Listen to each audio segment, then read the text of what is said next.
के खिलाफ माहौल था। हमारे बीकानेर में सेंटिमेंट बुनाना इसको है।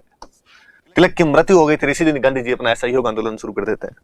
मुझे घटना याद आती है 2014 के जब लोकसभा के चुनाव थे, हमारे बीकानेर में बीजेपी के खिलाफ माहौल था।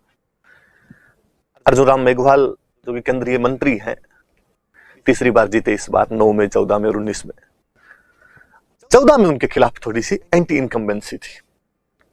कारण था कि उनका कोई एक आरक्षण को लेकर कोई बयान तैर रहा था, वीडियो ऑडियो वायरल हो रहे थे, जो थोड़ा जनरल कास्ट वालों के खिलाफ था। बीकानेर का शहर पुष्करना ब्राह्मणों के कब्जे में पूरी तरीके से, जिधर पुष्करना कहे उधर वोट पड़े। और चूंकि ब्राह्मण परंपरागत रूप से भाजपा के वोटर माने जाते हैं, और वो यदि नाराज चल रहे हैं तो बीजेपी को डर था कि यहां से ये अपने को नुकसान पहुंचा सकते हैं। 2014 मोदी वेव वाला टाइम था, मोदी लहर थी, लेकिन लग रहा था कि यहां पर लहर काम नहीं कर रही है, इसलिए मोदी जी की रैली करवाई जाए बीकानेर में। अक्सर आप देखना कि बड़े बड़े नेताओं की रैली हमेशा उसी जगह पे होगी जहां पर मामला थोड़ा गंभीर लगेगा, कि यहां मामला सीट अटक सकती है, तो किसी बड़े नेता को लाया जाए, थोड़ी हवा को बदला जाए। जिस दिन मोदी जी की रैली थी, दोपहर में 2-3 बजे का समय था कि मोदी जी रैली करेंगे। मोदी जी की रैली के प्रति स्वाभाविक रूप से लोगों में उत्सुकता, आकर्षण था कि वोट भले किसी को दे, लेकिन मोदी को सुनने तो चलेंगे। उसी दिन सुबह बीकानेर में पुष्करनाओं के एक नेता, बहुत फेमस नेता रहे, एमएलए रहे थे वो बीकानेर में, नंदलाल व्यास, नंदू महाराज नाम से जाने जाते थे। लोकल लोगों की जनप्रिय हृदय सम्राट टाइप की स्थिति थी, लोगों के काम के लिए हमेशा तत्पर रहने वाले व्यक्ति थे। उनका निधन हो गया।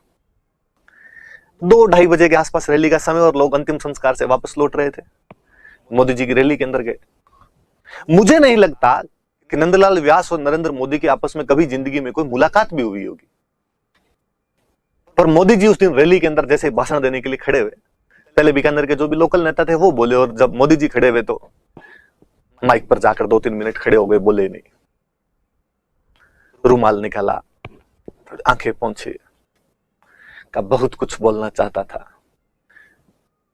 पर आज सुबह जब यह समाचार मिला कि मेरे प्रिय मित्र नंदू महाराज का निधन हो गया है, मैं बोलने की स्थिति में नहीं।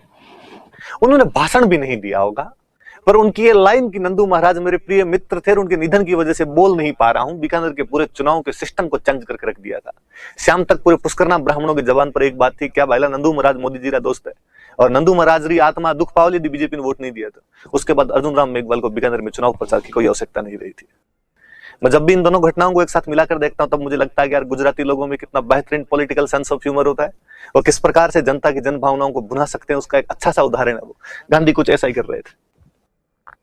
जब गांधी को कहा गया कि हम आपका 1 साल तक